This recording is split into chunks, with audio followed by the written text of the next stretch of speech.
My name is Jermaine Thurman.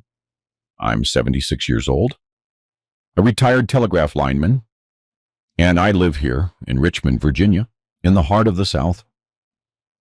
Every bend of the James River holds a story, but the one I'm going to tell you today is perhaps the most painful I've ever lived through. It's a wound that, though scarred over, still aches when the memories return. But I feel like I need to share it, because maybe, just maybe, it will help someone else who is going through the same thing without realizing it. The life of a man who worked with telegrams was never a calm one.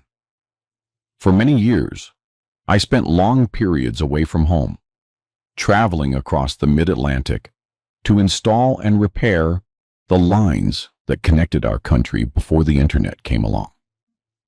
While I was out there decoding messages, I left behind my wife, Serena, and our son, Preston, a child who was the light of my eyes. Preston was always a timid little boy, the type who spoke softly and asked permission even to breathe. At first, I thought that was just his way. Serena would say, "He took after my father, who was also quiet." But as time went by, I started noticing something different. When I had come home from a trip, the boy would run to hug me, but then he'd quickly retreat to his corner, as if he were afraid of being a bother. "It's just a phase," Serena would say. "Just kid stuff," she'd repeat every time I commented on his behavior. His grades in school weren't what they used to be. The teacher sent home notes saying he was distracted, that he wasn't participating in activities like before. I confess that with the long hours spent deciphering codes and signals, I ended up believing it was just a phase. One thing that seemed kind of sweet to me was how religious Serena had become. Every night, exactly at 9 o'clock, she would take Preston to the bedroom and say it was time for prayer. "I'm teaching him values," she'd say proudly. The door was always closed because, according to her, it was an intimate moment between mother and son, a special connection. I, a simple man raised on collard greens and cornbread since childhood, respected it. I even found that dedication beautiful. But something bothered me. Preston, who was already quiet, became even more withdrawn after those times. On one occasion, when I mentioned I would have to travel the next day to fix a telegraph line in New York City, I saw a terror in his eyes that I couldn't explain. He looked at his mother with a fear that chilled me to the bone, like the cold water of the James River. "Dad, do you really have to go?" he asked, his voice cracking.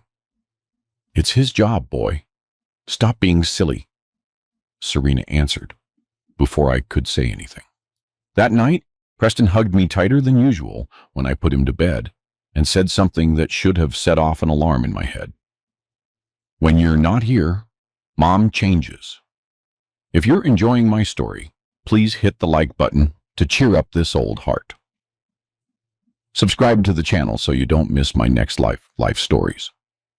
And tell me in the comments where you're watching this video from and what time it is there now.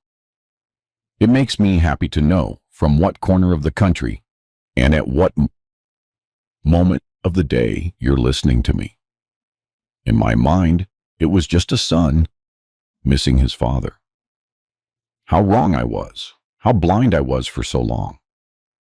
Life on the road made me miss a lot of things, but I never imagined I was missing something so serious, happening right under my own roof, beneath the red asphalt shingles of that house by the river. My childhood was very different from Preston's. I was born and raised in the Outer Banks of North Carolina, where the sky is bluer than anywhere else. Son of a fisherman, I learned early to respect the oceans and the animals. My father, a man of few words, taught me more by example than by sermons. When he came back from fishing, he always brought a flounder, a striped bass, sometimes even a big drumfish that barely fit in the boat. Our house was simple, with dirt floors and a roof that sang when the rain poured down hard.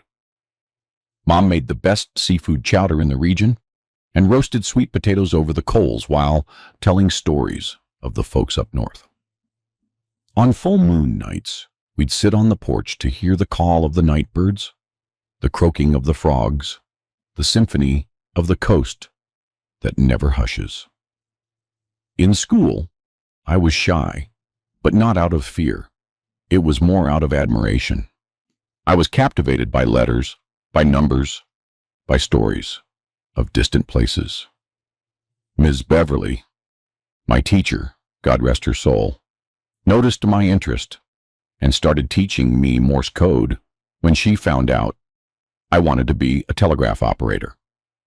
Germaine has the gift of communication, she'd tell my mother, who smiled proudly while braiding straw to make baskets. I learned the letters and numbers in code. I practiced by tapping my finger on the table, using a flashlight at night, whistling the signals while fishing with Dad. Those dots and dashes fascinated me. It was like I could talk to the world without opening my mouth. Incredible. When the opportunity came to work for the telegraph company up in New York City, Mom cried in private, but she encouraged me. Dad gave me a pocket knife as a gift, one of those useful for everything, and just said, "Oh, go, son. The world is too big to stay in one place." It was the longest sentence I ever heard him say. At 18, I left North Carolina carrying only a cardboard suitcase with 2 changes of clothes, my father's knife, and my mother's blessing, along with a bottle of mint tea she prepared to cure any ailment. The train crossed the countryside, and I was glued to the window, watching the coast fade away but carrying it inside me. In New York City, I went to work at the main telegraph station. The boss, Mr. Henderson, a serious but fair man, soon realized I had a knack for the job. In a short time, I was already helping to train the rookies. My hands, calloused from fishing, now danced on the key, transmitting messages that connected families, closed business deals, announced births, and farewells. It was during that time that I met Serena. She worked at the diner next to the station and always served me extra strong coffee when I came in for the graveyard shift. A beautiful woman with an easy smile and penetrating eyes. We talked about everything, about the starry sky back in North Carolina, about the floods of the James River, about the books she liked to read. Unlike me, Serena had studied quite a bit. She spoke beautifully, knew poetry, dreamed of being a teacher someday. I fell in love with that intelligence, that determined way she had. When she smiled, it seemed like the sun was rising again, even at midnight. After a few months, I worked up the courage and invited her for a walk in the park after work. She accepted. I remember it like it was yesterday. She was wearing a light blue dress, a flower in her hair, and jasmine perfume. We walked through the park, ate lemon bars, and drank a soda sitting on a bench under an oak tree. The moon shone as only it shines in the mid-Atlantic, big and imposing, illuminating the river in the distance. It was there, under that full moon, that I took her hand for the first time. My heart was pounding faster than the telegraph during heavy rain, when messages piled up. Little did I know that those hands, so soft that night, would one day be instruments of so much pain for our son. How could I imagine that that voice that recited Langston Hughes's verses with such sweetness would one day utter such cruel words? Life has those ironies that you only understand when it's too late. But back then, everything was hope and dreams. The meetings in the park turned into boat rides on the lake, visits to the Sunday market, and attending local church festivals with bonfires and traditional gospel music. Serena loved to dance. She'd spin like a top to the rhythm. She would pull me by the hand while I, shy as I'd always been, tried to follow her steps. When I asked for Serena's hand in marriage, I did it the traditional way. I went to talk to her father, Mr. Wallace, a respected shop owner in the city. I was shaking from head to toe, but I kept my composure. I want to marry your daughter, sir. I'm a hard worker.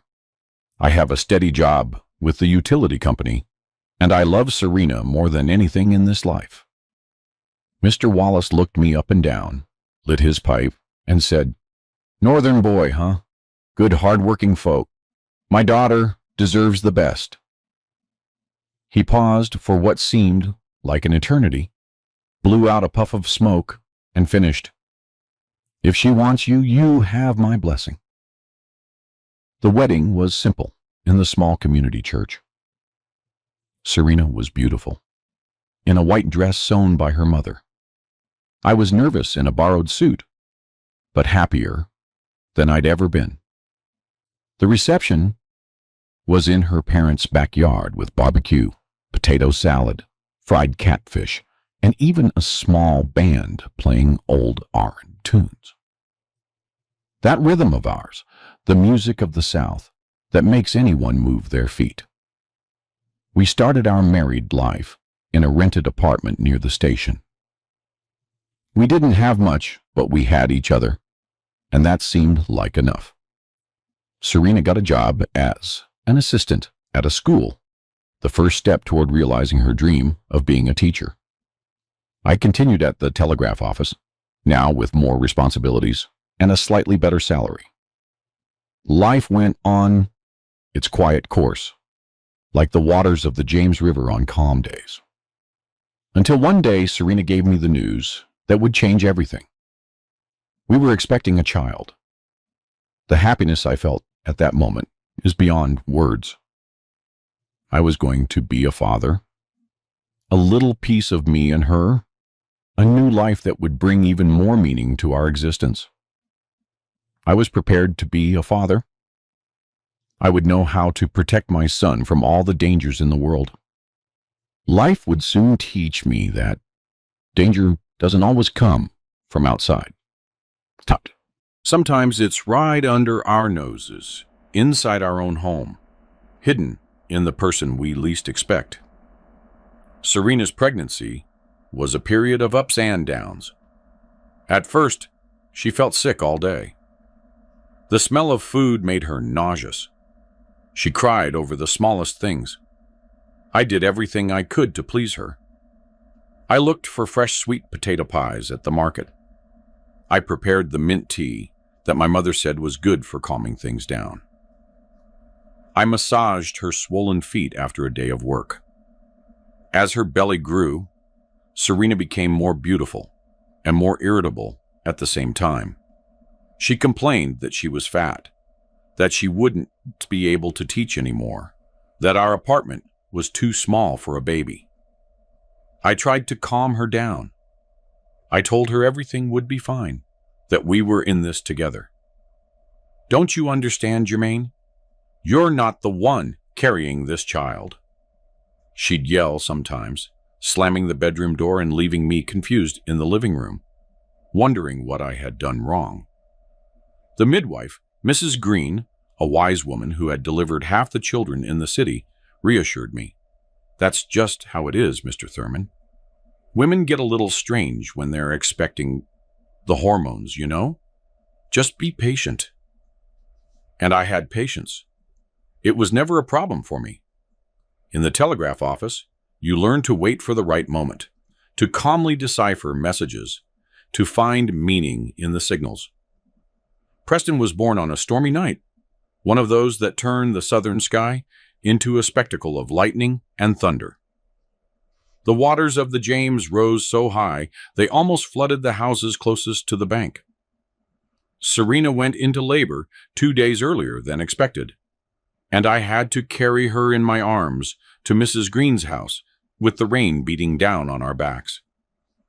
They were hours of agonizing waiting.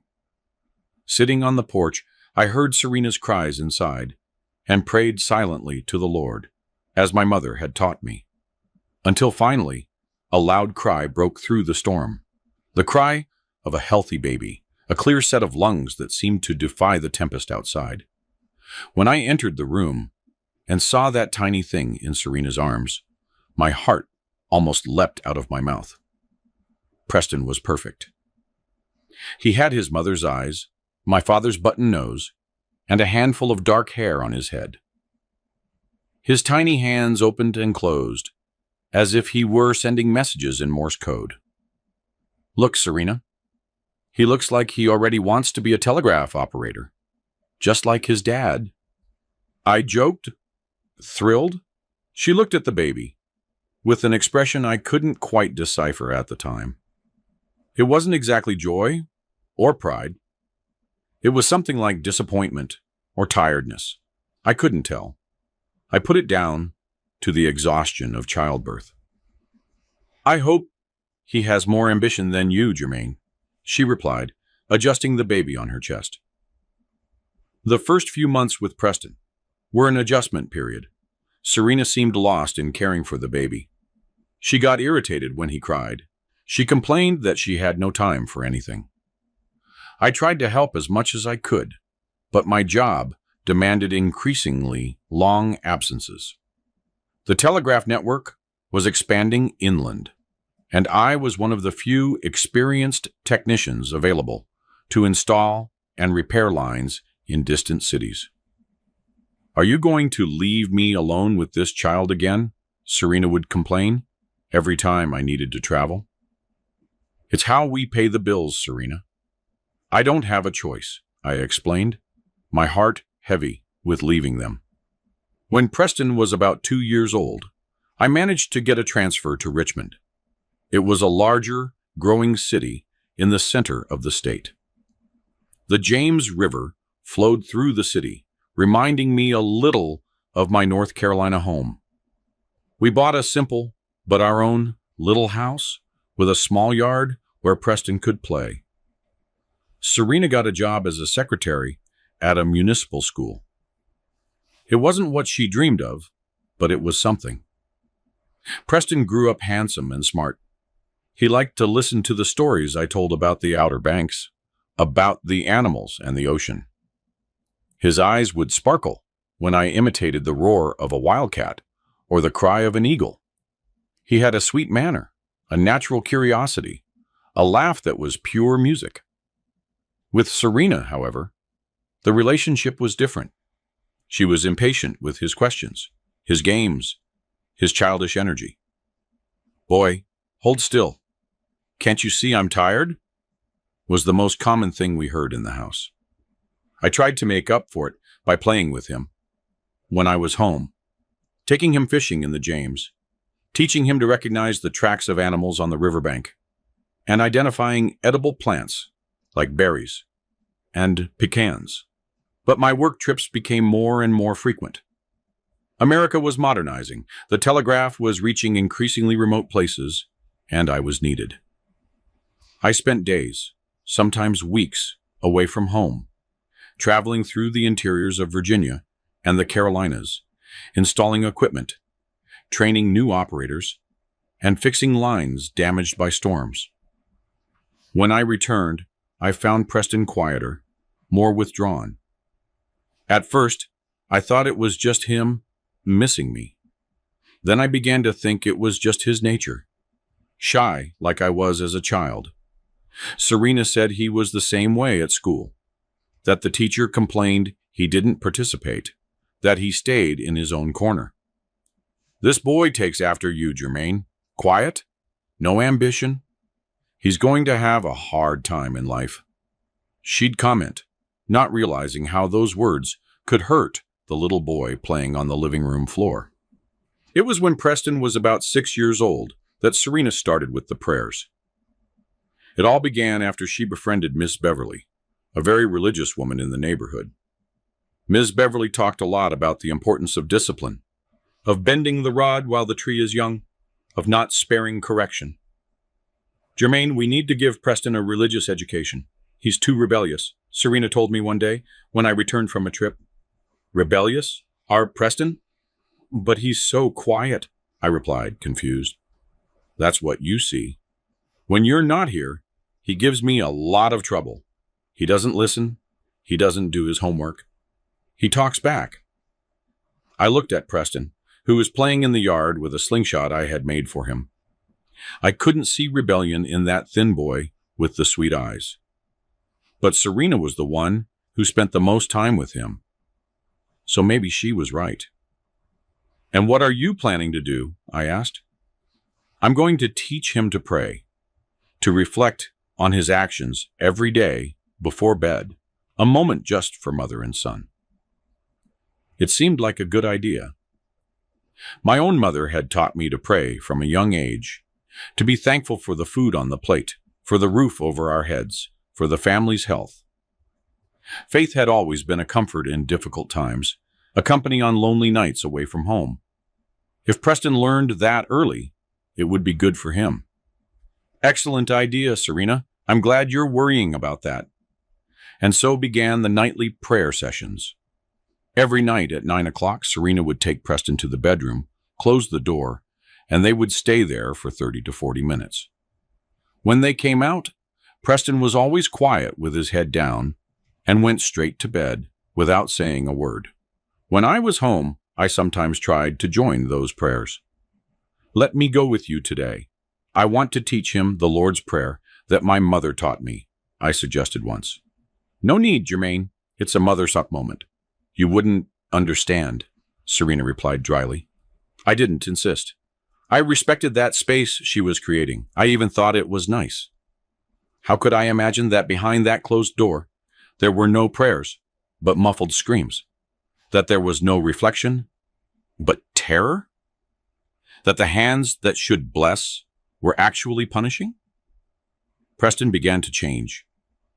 The happy and curious boy was replaced by a silent and fearful child. His grades in school plummeted. The teacher sent notes saying he was inattentive, that he flinched at any sudden movement. Those are exaggerations, Serena would say. He just wants attention. He's jealous of your trips. And I, fool that I was, believed her. Until that night when I resolved to stay and discovered the terrible truth hidden in our own house. With Preston already in school, our lives settled into a routine. I continued working for the utility company, now with the responsibility of overseeing the installation of new lines throughout the state. The job was good. It paid our bills, and we even had a little left over to save. We even managed to buy a new radio, one of those with polished wood, that played the songs of Sam Cooke and Marvin Gaye on Sunday afternoons. Our house in Richmond was simple, but cozy.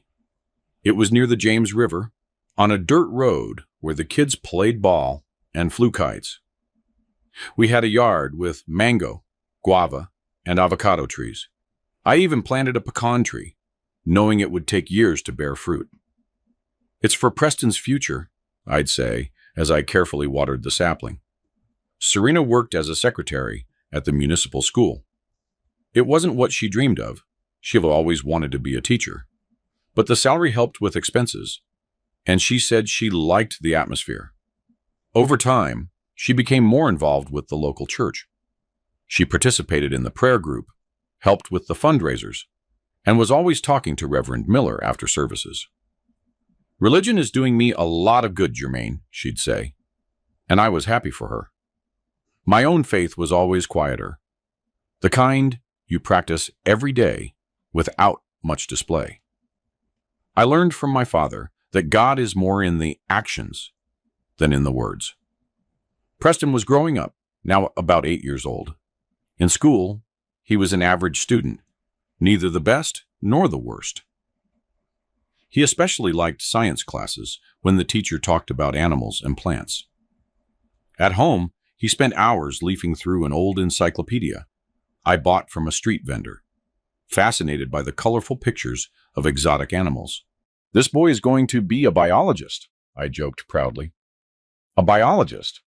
And what's he going to earn with that? Barely enough to eat. Serena responded, cutting off my enthusiasm. On my days off, I took Preston fishing in the James. Sitting on the riverbank with our makeshift bamboo rods, we spent hours talking.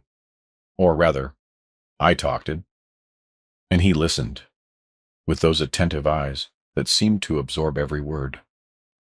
"Dad, tell me again what North Carolina is like," he'd ask. And I'd describe the arid fields, the flocks of eagles that looked like clouds in the blue sky, the bobcats that drank water at dusk, the lizards sunning themselves on the banks. "One day, I'll take you there, son.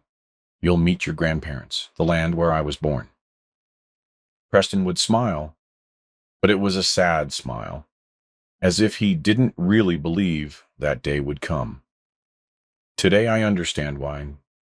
For a child living in fear, the future is always uncertain. At home, Preston was almost a shadow. He walked silently through the rooms, careful not to make noise. He played alone in the yard, talking softly to his wooden dolls that I carved on my trips. When Serena came home from work, he'd already run to put away his toys to leave everything tidy. "At least you do that much right," she'd say, never a full compliment, always with a criticism. Work trips kept taking me further away. The country was growing, new cities were popping up, and communication was vital. I started being away for 2-3 weeks straight. When I came back, I noticed small changes in Preston. A more guarded look, a start when I raised my voice to call Serena, a tremor in his hands when serving himself at the table. "What's wrong with him?" I asked once. "Nothing. He's just shy. He takes after you," Serena responded.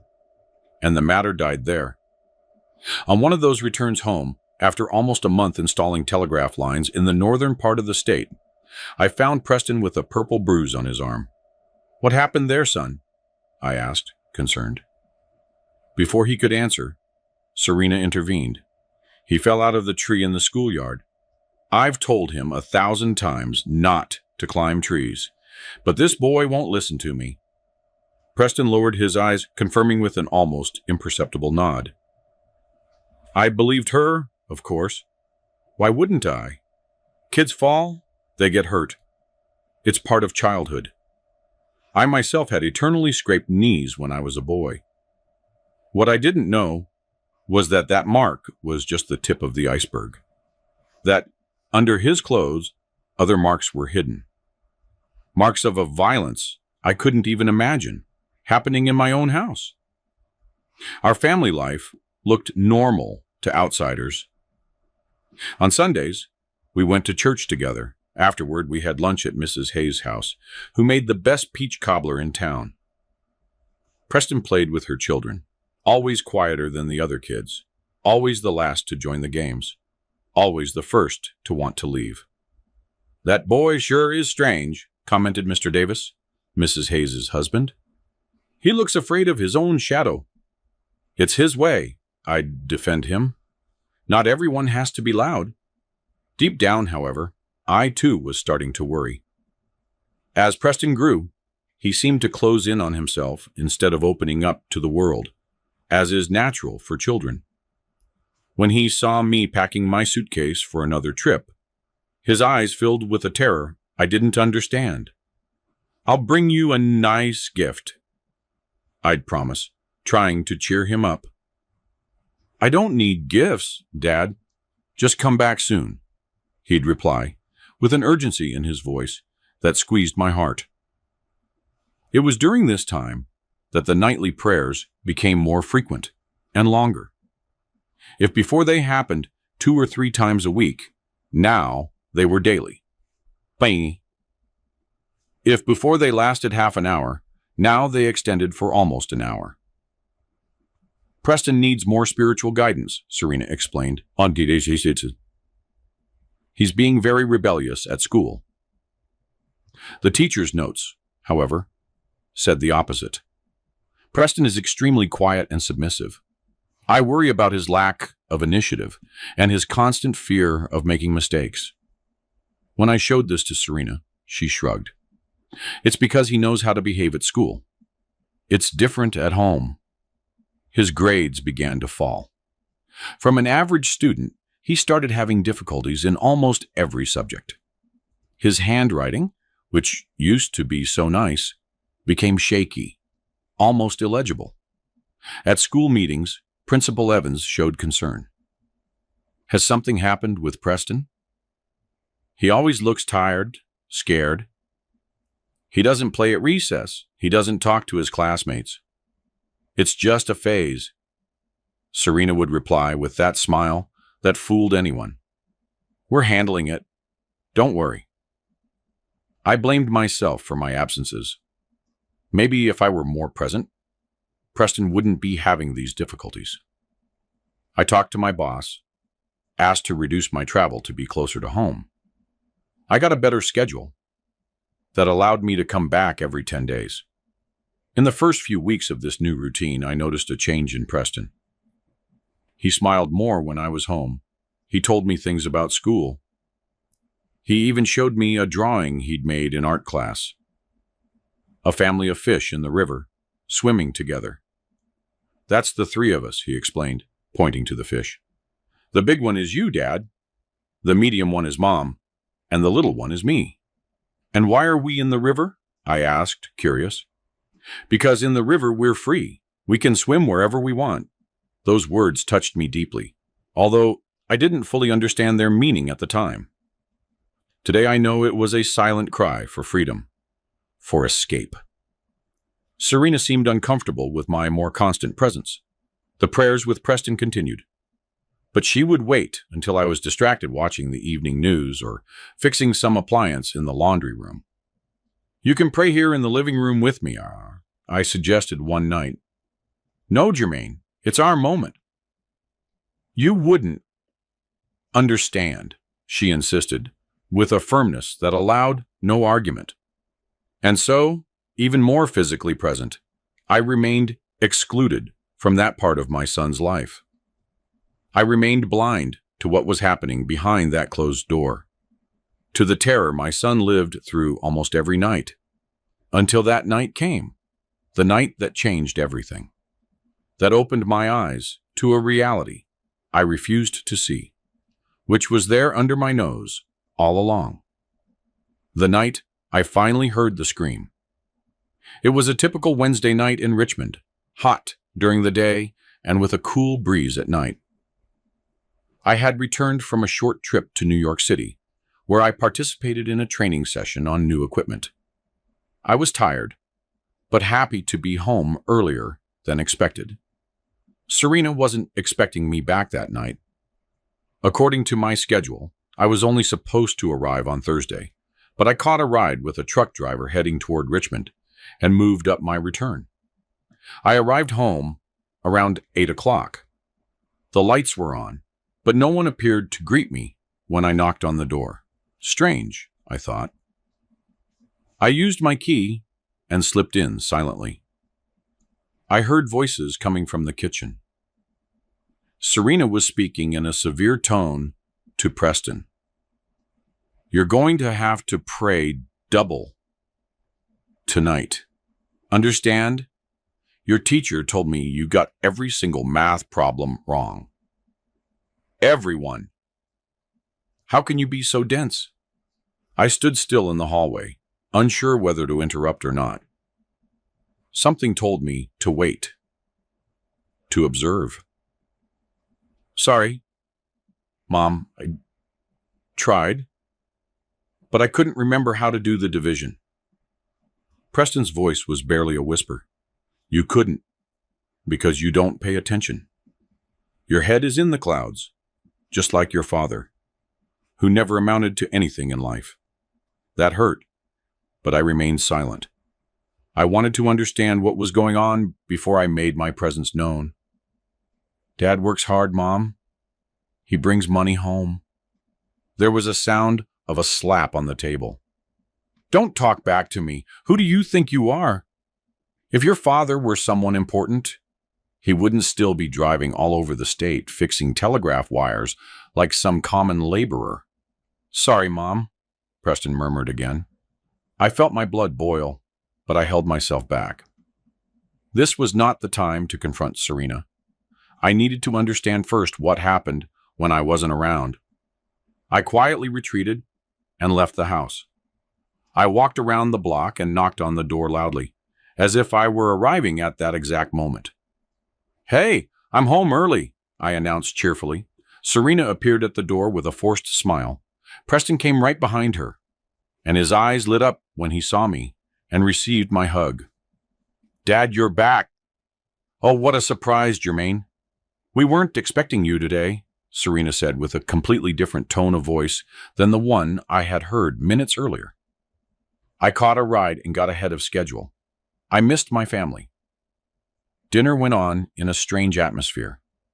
Serena talked about things from church, about how Reverend Miller had praised her dedication to the prayer group. Preston ate in silence, staring at his plate. Every now and then, I noticed Serena giving him harsh looks, especially when I wasn't paying attention. After dinner, Preston went to do his homework at the kitchen table. I stayed in the living room, pretending to watch TV, but in reality, I was watching the interaction between mother and son through the slightly open door. "Show me that homework," Serena demanded, snatching the notebook from Preston's hands. "It's all wrong again. You never learn." "Can I help, son?" I offered, getting up from the couch. Math was my favorite subject in school. Serena quickly closed the notebook. "No need, Jermaine. Preston and I will solve this. Besides, it's time for his prayer." She grabbed his arm with force, too much force, I noticed, and pulled him toward the bedroom. Preston gave me a look of plea that I was finally beginning to decipher. "Can I join the prayer tonight?" I asked, following them down the hallway. "I already told you no, Jermaine. It's our time. Go rest. You must be tired from the trip." The bedroom door closed, and I heard the sound of the key turning in the lock. I stood there in the hallway for a few moments, confused and uneasy.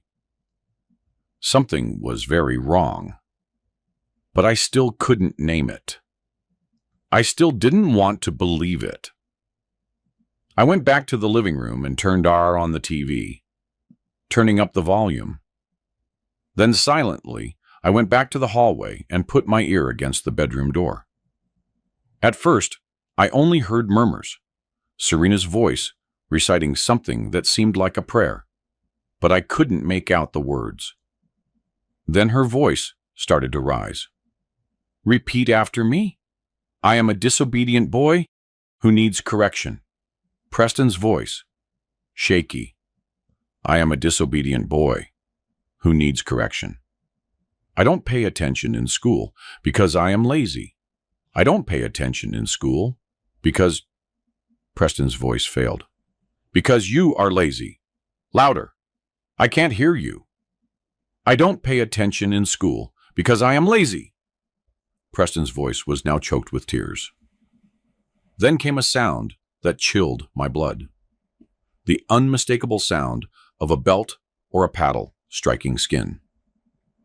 Once, twice, 3 times, followed by Preston's muffled crying. "Be quiet. If your father hears, it will be worse." More blows, more muffled crying. I felt my heart racing, my hands shaking. What was happening? This was what she called prayers? This is so you learn to get your math right. This is so you stop being dense like your father. I was paralyzed, split between the shock and the urgent need to act. One more blow, and then there was something that snapped me out of my stupor. A scream, a genuine cry of pain that Preston couldn't hold back. I didn't think twice. With all the force I had, I shoved the door. The lock gave way, and the door burst open. The scene I saw will forever be etched in my memory. Preston was huddled in the corner of the room, his legs marked with red welts, his hands trying to shield his face. Serena stood over him with a leather belt in her hand, her eyes wide with surprise at seeing me. "What are you doing?" I shouted, barely recognizing my own voice.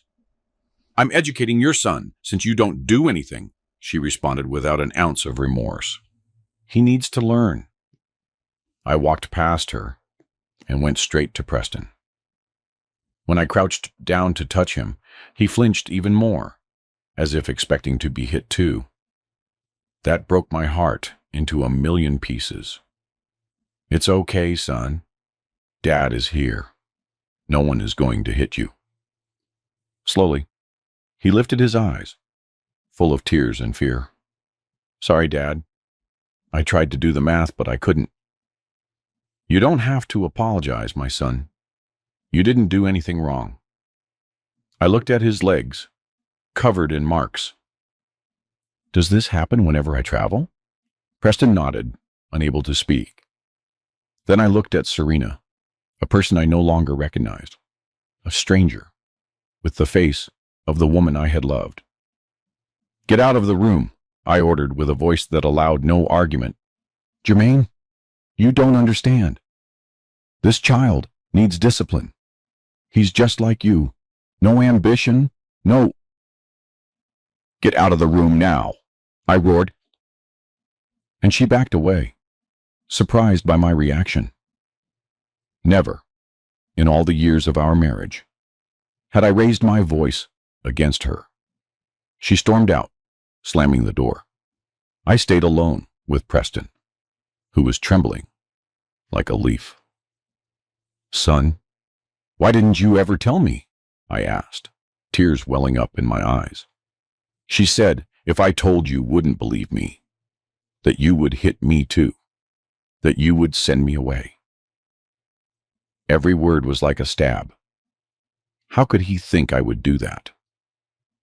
But then I remembered all the times I missed the signs, that I didn't believe the changes in his behavior, that I blindly trusted Serena. "This happens every night when you travel, Dad," he continued softly. "She says they're prayers, but they're not. It's just hitting me and saying I'm dense, that I'm just like you." I embraced my son, careful not to hurt him further. He was so thin, so fragile in my arms. How did I not realize sooner? How was I so blind? "Never again, Preston. This will never happen again. I promise you." That night, I made the decision that would change our lives forever. A decision I should have made a long time ago if I had seen the signs, if I had listened to my son's screaming silence. The moment of truth had arrived, and there was no turning back. That night, after calming Preston down and tucking him into my bed, I went to the living room where Serena was waiting. She was sitting on the couch with her hands clasped in her lap, a defiant expression on her face, as if I were the one in the wrong in the story. "We need to talk," I said, keeping my voice low so as not to wake Preston. "There's nothing to talk about, Jermaine. You don't understand what it's like to raise a child. You're out there traveling all over the country while I have to deal with everything here. That's not raising a child, Serena. That's abuse. It's cruelty." She laughed that way that always made me feel small. "Abuse? You think discipline is abuse? My father raised me that way, and look at me. I have an education. I have respect." "What you have is hate," I replied, surprised by my own clarity. "Hate toward me, hate toward Preston, hate towards the life you have." Her face twisted into an expression of rage I had never seen before. "And you think I dreamed of this? Being the wife of a telegraph lineman, living in this backwater, having a slow child just like his father? I deserved more, Jermaine." Her words hurt me, but they no longer held the same power over me. Something had changed inside me that night. It was as if a veil had been torn from my eyes. "Then why did you stay? Why did you marry me? Why did you have a child?" "Because I thought you were going to move up in life. That you would become a boss, a manager, I don't know. That we would go live in the city, have a decent life. But no, you settle for so little, just like your son. I shook my head incredulous. After so many years together, only now did I see who was truly standing in front of me. I want you to leave the house, I said firmly. What? She looked like she couldn't believe it. You heard me. I'm not going to allow you to keep hurting our son. Tomorrow, I'm going to seek help. Report what you've been doing. She jumped up, her face red with fury. You can't kick me out. This house is mine too. This house now belongs to Preston. A place where he can grow up without fear, without being humiliated, without being hit. No one will believe you, Jermaine. I'm the one who goes to school meetings. I'm the one who goes to church. I'm the one who talks to the neighbors. Everyone knows I'm a good mother. The marks on Preston's body tell another story. She changed tactics, trying to approach me with a pleading look. Jermaine, let's talk calmly. I admit I overreacted today. I was stressed. But you can't separate a child from his mother. That's inhuman. Inhuman is what you've been doing to him every night when I'm gone. Hitting, humiliating, destroying his self-esteem. That is inhuman. It was only a few times, when he deserved it. It's discipline, Jermaine? No, Serena. It's cruelty. We stood in silence for a few moments, the air heavy between us, and outside, the swamp frogs sang, indifferent to the drama unfolding inside that small house by the James. If you report me, but I'm going to say you hit him too. That you're violent with me, she threatened, a dangerous glint in her eyes. Say whatever you want. Preston knows the truth, and the truth always comes out sooner or later. You'll regret this, Jermaine. You don't know who you're messing with. Yes, I do.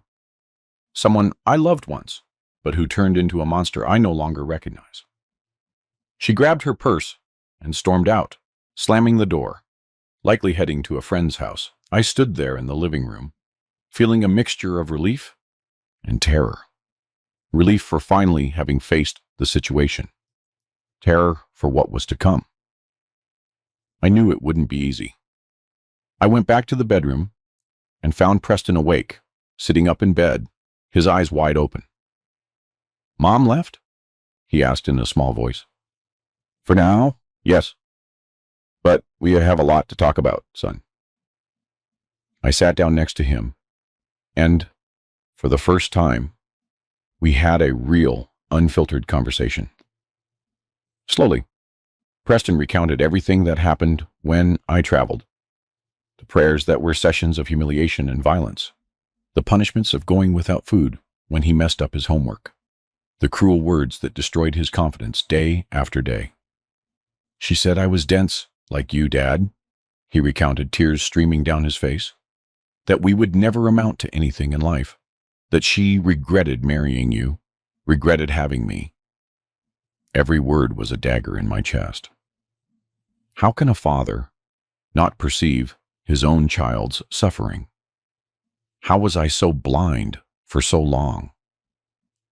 How long has this been happening, son? I think since forever, Dad. But it got worse when I started school. If I didn't get good grades, she got really mad. She said I was a family embarrassment. And why did you never tell me? He lowered his eyes. She said if I told you wouldn't believe me, that you would take her side, that you would hit me too. I felt a wave of rage and sadness wash over me. Serena had methodically destroyed Preston's trust in me, isolating him, making him believe he was alone against the world. Preston, look at me, I pleaded, gently holding his chin. I believe you. I will always believe you. And I will never, ever let anyone hurt you again. Not your mother, not anyone. He looked at me with those eyes that looked like an old man's in a child's body, eyes that had seen too much pain. You promise, Dad? I promise, son, from my heart. That night, we both slept in my bed. Preston clung to my shirt as if he feared I would vanish during his sleep. In the early morning, he had nightmares, screaming in the dark, and I calmed him, telling him everything was okay, that I was right there. The next morning, early, I went to the police station. Sheriff Lee was a serious but fair man, known for not turning a blind eye to any kind of violence, not even domestic abuse, which many considered a private family problem. Mr. Thurman, this is a serious accusation, he said after hearing my story. We're going to need evidence, testimony. And you know how it is, right? A mother is a mother. People don't like to get involved in these things. I know, Sheriff Lee, but I can't keep pretending I don't see. My son is suffering. He scratched his grizzled chin, thoughtful. I'll send Deputy Johnson over to your house to see the boy, document the marks, and we're going to need the town doctor to examine him. We'll talk to the judge after that. Leaving the station, I stopped by Preston's school. Principal Evans received me with a surprised expression. Mr. Thurman, you here on a Monday? Aren't you traveling for work? No, Principal Evans. I came to talk about Preston's situation. I told her what I had discovered. The marks, the bruises. Her eyes widened, and she brought a hand to her mouth. My God, Mrs. Thurman always seemed so dedicated, so concerned about the boy's education. Appearances are deceiving, I replied bitterly. A lot of things make sense now, she commented thoughtfully. Preston's behavior, his fear, the grades dropping. I always thought there was something strange, but I never imagined. You think these things only happen in movies, you know? But they happen right under our noses, I said, feeling the weight of guilt once again. Principal Evans, I need your help. Can Preston's teacher confirm the changes in his behavior? It will be important for the case. Of course. Ms. Beverly noticed from the beginning of the year that Preston was different, quieter, scared. She even sent notes home to you. Notes I never saw, I murmured. Serena must have hidden them. I left the school with Principal Evans' promise that the teacher would go to the police station to give her testimony. It was a small step, but an important one. I returned home, where I had left Preston in the care of our neighbor, Ms. Thompson, a widow who had always been kind to us. She met me at the door with a look of understanding. Mr. Thurman, what a terrible thing to happen in this house. Preston showed me the marks. How could Mrs. Thurman do this to her own child? Sometimes we don't truly know people, even after living with them for years, I replied, feeling the burden of my blindness. Ms. Thompson hesitated. I need to confess something to you. I already suspected. Several times when you were traveling, I heard Preston crying at night. Once I even knocked on the door to ask if everything was okay, but Mrs. Thurman said he just had a stomachache. I felt a pang of anger. And why did you never tell me anything? She lowered her eyes, ashamed. You're afraid of getting involved, you know, of being called a busybody, of breaking up a family. But I should have spoken up. I know, forgive me. I took a deep breath. It wasn't worth blaming Ms. Thompson. I was the father. I should have noticed. It's okay.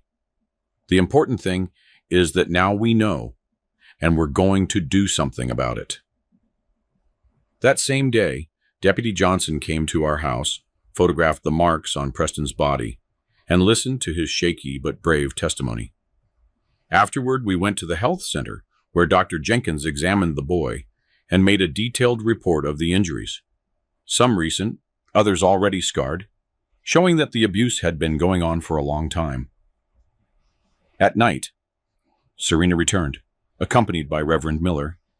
Clearly, she had gone to find an ally, someone who could intercede on her behalf. Jermaine. This is madness, the Reverend began. Serena is a good Christian, an exemplary woman in our community. You need to resolve this as a family, through dialogue, through prayer. With all due respect, Reverend, you didn't see what I saw. You didn't hear what I heard. We all make mistakes sometimes, my son. Raising a child is full of challenges. I'm sure Serena is remorseful. I looked at her. She maintained an expression of false contrition, her eyes lowered, her hands clasped over her chest. A perfect performance. I'm sorry, Jermaine, she murmured. I lost my head. It won't happen again. It's too late, I replied. I already filed a report. The case is with the police now. Her face instantly transformed. The mask of repentance gave way to fury. You fool. You're going to destroy our family over a few spankings. Everyone disciplines their kids. The Reverend looked stunned by the sudden change in behavior. Serena, calm down. Don't tell me to calm down. This man is taking my son away from me. My son. This man is the father protecting his son, I replied without raising my voice. And they weren't just simple spankings, Serena. They were beatings, humiliations, psychological terror. She lunged at me, her fingernails ready to claw my face. But the Reverend held her back. Serena, for God's sake, you're only making your situation worse. At that moment, Preston appeared in the doorway of the living room, trembling at the sight of his mother. Son, come here to Mommy, Serena called, changing tactics again, her voice sweet as honey. Tell the Reverend that Mommy only corrected you when you did something wrong, that Mommy loves you. Preston looked at her, then at me, unsure. I nodded at him, encouraging him. He took a step forward, and, with a courage I didn't know he had, he said, Mom, you don't love me. You hurt me every day when Dad travels. You hit me with the belt, with the paddle. You say I'm dense, that I'm useless. Reverend Miller paled. Serena looked ashen. Liar, she screamed. Ungrateful, after everything I have done for you. I took Preston in my arms, shielding him. I think it's best if you leave now. We have a lot to resolve, and this will be done before the law, not before the church. Reverend Miller, visibly shaken, took Serena by the arm. Let's go, Serena. We need to talk. After they left, I hugged Preston tightly. You were very brave, son. Very brave. He looked at me with those huge eyes, still full of fear, but now also with a spark of hope. Things are going to be okay now, Dad. Yes, my son. I promise you they will. But I knew the battle had only just begun. The days that followed were intense. Our lives were turned upside down, like when the James overflows in major floods and sweeps everything away. But unlike the river that leaves destruction, this change, however painful, also brought an opportunity to start anew. The very next Tuesday, I received notification that the district judge had granted an urgent protective order. Serena was prohibited from approaching Preston or our house. The document, full of legal terms I barely understood, represented the first step toward protecting my son. What does that mean, Dad? Preston asked, seeing me read the paper with a serious expression. It means your mother can't come near you for now. It's for your safety. She's mad at me, right? For telling? I knelt down to be at his level. Preston, look at me. You did nothing wrong. Nothing. You were brave and honest, and that's what matters. He nodded, but I noticed he still carried an enormous weight. The weight of guilt, which wasn't his, but which Serena had placed on his small shoulders for years. I went to the utility office and asked for a leave of absence from work. I explained the situation to my boss, Mr. Owens, who was visibly shocked. "But Mrs. Thurman, that woman, so religious, so dedicated?" he questioned, incredulous. "Appearances are deceiving," I simply replied. He scratched his gray head, thoughtful. "Look, Jermaine, you have 2 weeks of leave. Anything more than that will be complicated. We have a lot of work, new lines going all the way to Philadelphia. I understand, Mr. Owens, but I can't leave my son alone right now. If necessary, I'll resign." His eyebrows shot up. "Hold on, son. You don't have to do that. We'll find a solution. Maybe we can transfer you to the central office right here. Less travel, more administrative work. You'll earn less. But I accept," I replied without hesitation. "Money can be fixed. My son can't." I returned home, thinking about how to reorganize our lives. Preston didn't go to school that week.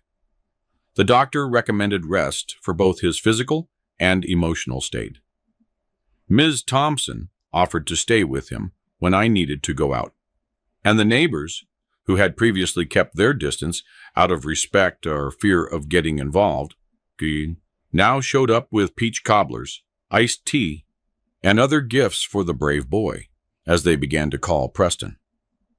On Thursday, we went to the courthouse for the first hearing. Preston was nervous, clinging to my hand as if his life depended on it. Inside the small, stuffy room were the judge, Mr. Wallace, a middle-aged man with deep circles under his eyes, the prosecutor, Ms. Reynolds, a woman with a severe expression but kind eyes, and the social worker, Ms. Rodriguez, who had already visited our home. Serena arrived accompanied by a lawyer, Mr. Dubois, known in the city for defending difficult cases. She was well-dressed, wearing makeup, with a small Bible in her hands, the image of the devout, suffering mother. When she saw us, she shot me a look of contempt that quickly morphed into false sweetness when she noticed the judge observing her. The hearing was difficult. Preston had to recount everything that happened again, now in front of his mother. His little voice trembled, but he didn't back down.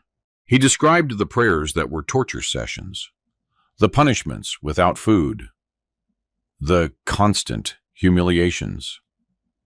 "She said I was dense like my dad," he recounted, staring at his own hands, "that I would never amount to anything in life. Serena, of course, denied everything. She said they were just normal corrections, that Preston was exaggerating because he wanted attention.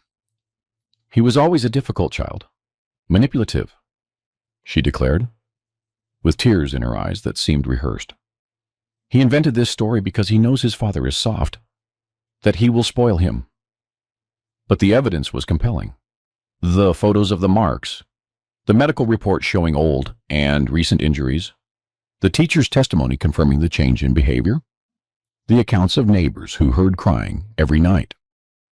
In the end, the judge maintained the protective order and ruled that Preston would remain in my sole custody until the definitive trial. Serena would have the right to supervised visits once a week in the presence of a court official or social worker. "It's not fair," she protested. "I'm his mother. A child needs his mother. A child needs safety and love," the judge replied in a tired but firm voice. "And the evidence shows that you have provided that, Mr. Thurman, not the mother." We left the courthouse with a mixture of relief and apprehension. It was a victory, but a temporary one. The process would continue. There would be more hearings, more testimonies. It would be a long and painful road. Preston started therapy with Dr. Rodriguez, a psychologist who came once a week from New York City to see patients in Richmond. She was a woman with white hair and a kind smile who had a special way of getting Preston to open up. "Your son is very strong, Mr. Thurman," she told me after the third session. He has been through things that would break many adults, but he can still smile. He can still trust. That is extraordinary. He takes after my mother, I replied, feeling a lump in my throat. She was like that too. She went through storms, but always found a way to see the rainbow afterward. Slowly, our routine was established. I started working at the Central Telegraph office with a fixed schedule from 8 to 5. Preston returned to school, where he was warmly welcomed by Ms. Beverly, who made a point of praising him whenever he overcame a difficulty. The supervised visits with Serena were tense. Preston sat rigid in the chair, answering her questions with one-word replies. Serena alternated between trying to please him with promises of gifts and blaming him for what was happening. "Look what you did to our family," she whispered to him once, when the social worker was distracted for a moment. "You destroyed everything." Preston returned from that visit particularly upset. He took a long time to fall asleep, had nightmares, and wet the bed, something that hadn't happened in years. I talked to Dr. Rodriguez, who recommended suspending the visits for a while. He's not ready for that contact yet. He is reliving the trauma every time he sees her. The judge agreed, and the visits were suspended for 30 days. Serena was furious, but the decision stood. During that period, I received a letter from my parents. I had written to them, telling them about the situation, and their response was a balm to my weary soul. "Son, bring Preston here to spend some time in North Carolina," my mother wrote in that round, firm handwriting. "The clean air, the animals, the ocean, all of it heals any wound. And your old folks are getting lonely." I spoke to the judge, who authorized the trip during the school break in July, as long as we kept our address updated and returned for the scheduled hearings. It was the best decision I made. Seeing Preston running through the North Carolina fields, fishing with my father, learning to make fried pies with my mother, watching the eagles with wide eyes, it was like watching a wilted flower come back to life after the rain. "Tell me the story again about the bobcat you found," he'd ask every night, sitting on the porch of the simple house where I grew up. And my father, a man of few words, would unfold into stories and tales for his grandson, doing different voices, gesticulating, revealing a side I didn't even know. "This boy brings out the best in a person," my mother commented while we prepared breakfast. "He has a special light, Jermaine, but he needs care, like a plant that was mistreated. I'm trying, Mom, but sometimes I feel so lost." She squeezed my hand with her calloused, hard-working one. "Son, you're doing the right thing. Protecting our children is the most important thing in the world. Your father and I are proud of you." We returned to Richmond refreshed. Preston was stronger, more confident, with a new spark in his eyes. His grades in school began to improve. At home, he started drawing again, telling stories, being a child again. The case in court continued its course. There were more hearings, more testimonies. Serena continued to deny everything, but her own attitudes betrayed her. During one particularly tense testimony, when she was confronted with the evidence, she lost control and screamed, "Yes, I hit him. It was for his own good, so he wouldn't be a failure like his father." The entire courtroom fell silent. Even her lawyer seemed shocked. That outburst sealed her fate. In September, 6 months after the night I discovered the truth, the judge issued the sentence.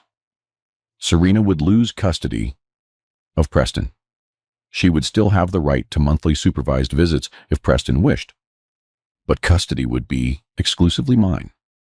Additionally, she was convicted of abuse with a 2-year sentence, which could be served under house arrest with community service. When the judge announced the decision, I felt an enormous weight lift from my shoulders. I looked at Preston sitting next to me and saw that he was crying silently. "Is everything okay, son?" I asked, concerned. He nodded, wiping his tears with his shirt sleeve. "I'm relieved, Dad. Just that." Leaving the courthouse, Preston surprised me with a question. "Dad, can we go live in North Carolina? With Grandpa and Grandma?" I smiled, ruffling his hair. "We can think about that, yes. But what about school? And your friends?" "I can study there. Friends. There are more animals there, more space. We can fish every day." The idea was tempting. Returning to my roots, raising my son in the same healthy environment where I grew up, near my aging parents. "I'm going to request a transfer to the North Carolina office," I decided. It shouldn't be difficult since they need experienced people inland. Preston's eyes sparkled. "Really, Dad? We're going?" "Yes, son. A new start for the two of us." In the following weeks, we organized our move. I sold the house in Richmond with the judge's authorization, as part of it belonged to Serena. I got the transfer to North Carolina with a small reduction in salary, but nothing that would compromise our living. The neighbors held a small farewell party. Preston, who used to be almost invisible to most people, was now the center of attention, receiving hugs, advice, and well wishes. Ms. Thompson, our faithful neighbor, cried as she hugged at us. "I'm going to miss both of you, but you're doing the right thing. Starting over, far from here." On the last day before leaving, Serena appeared at the door. She was thin, dejected, without the arrogance of before. Preston hid behind me, fearful. "I came to say goodbye," she said in a hoarse voice. "And to apologize." I stood in silence, not knowing what to say. Part of me wanted to yell, to chase her away. Another part saw a broken woman, possibly remorseful. "Preston," she called, trying to look at the son who was hiding. "I know I did horrible things, that I hurt you. I don't expect you to forgive me, but I want you to know that I recognize my mistakes." Slowly, Preston stepped out from behind me. He looked at his mother with a maturity no child should have. "I forgive you," he said simply, "but I don't want to live with you anymore." Serena nodded, tears streaming down her face. "Oh, I understand. You have a good father, Preston, better than I deserved." She looked at me, and for an instant I saw the Serena from before, the young woman I fell in love with at the diner by the station. "Take good care of him, Jermaine. He deserves it." "I always have," I replied, "and I always will." She left, without another word, walking slowly down the dirt road, her silhouette disappearing against the setting sun. The next morning, we set off for North Carolina.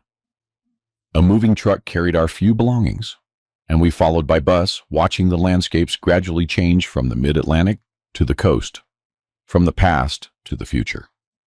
Preston slept for part of the trip, his head resting on my shoulder. I observed his serene face, the freckles beginning to appear on his nose, the hair that needed a trim. My son, my brave boy. I knew there was much to come. The adjustment to the new school, the new city, the ghost of the trauma that wouldn't disappear overnight, the supervised visits with Serena if Preston decided to maintain them. But for the first time in a long time, I had hope. I saw a bright future ahead of us, like the waters of North Carolina, reflecting the morning sun. Here I am, Jermaine Thurman, 76 years old, sitting on the porch of my house in North Carolina, watching the sunset over the ocean. Many years have passed since that night that changed our lives, but the memory still lives in me like the tides that never cease here. Preston grew up strong and healthy in these lands. That scared boy transformed into a respected man. Today, he is a biologist. He takes care of our coast, protecting the animals he loved so much as a child. He got married. I'm Bonnie Dunn. And he gave me 2 grandchildren, who are the joy of my old age. When I see them running free in the yard, I'm thankful I had the courage that night. Therapy helped Preston heal the invisible wounds. It took time, but he learned to trust again, not to flinch when someone raised their voice, to believe he deserved love. Dr. Rodriguez, the psychologist, continued to counsel him by letter, even after we moved. "It's a case that taught me a lot," she wrote once. Serena served her sentence. Afterward, she moved to Atlanta. In the first few years, she maintained contact through occasional letters.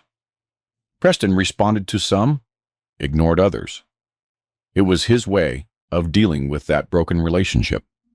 When he turned 18, he decided to meet her one last time. "I need to look her in the eye as an adult dad," he explained to me, "not as the scared child I was." He came back from that meeting lighter, as if he had left a weight behind. "She no longer has power over me," he simply said. What did I learn from all this? That sometimes love isn't enough when it's mixed with hate and frustration. That the signs are always there if we have eyes to see. That children rarely lie about abuse. On the contrary, they try to hide it out of shame or fear. I learned that being a father isn't just about providing shelter and food. It's about protecting, even when that means facing the person we once loved. It's about listening to the silences, understanding the fears, noticing the changes in behavior. My decision that night saved my son. When he thanked me years later, I replied that I only did what any true father would do. We are not heroes for fulfilling our obligation to protect our children. We are monsters when we fail at that. Today, when I see cases of abuse on television, my heart aches. How many children are suffering in silence right now? How many parents are blind as I was? How many neighbors hear the crying and turn their faces away? If my story serves to open someone's eyes, then it was worth telling. If a single child is saved because an adult noticed the signs in time, then my pain and Preston's were not in vain. The truth is that no adult has the right to unleash their frustrations on an innocent child. No rigorous education justifies leaving physical or emotional scars. Children are not property. They are lives entrusted to us to protect and love. Today, when Preston brings my grandchildren to fish with me in the same ocean where I taught him, I see that the violence failed to break our Southern spirit. We broke the cycle. My son doesn't repeat with his children what he suffered. He raises them with firmness, but also with affection and respect. So, if you're watching this and you suspect that a child near you is suffering, don't hesitate, don't wait, don't close your eyes. Do something. Call the authorities. Talk to the child. Offer help. It might be their only chance. And if you were that child, you should know that it wasn't your fault. It never was. You deserved protection, and the adults around you failed you. But there is still time to heal, to start anew, to break the cycle. If this story touched your heart, leave a like so this old man can be happy. Subscribe to the channel right now so you don't miss the next stories I'll tell with all my heart. And tell me in the comments where you're watching this video from and what time it is there now. Have you ever noticed signs of abuse in a child? What did you do about it? This old man is very happy to know who is listening on the other side, and at what moment of your day you took the time to listen to me. A very tight hug, as big as my heart.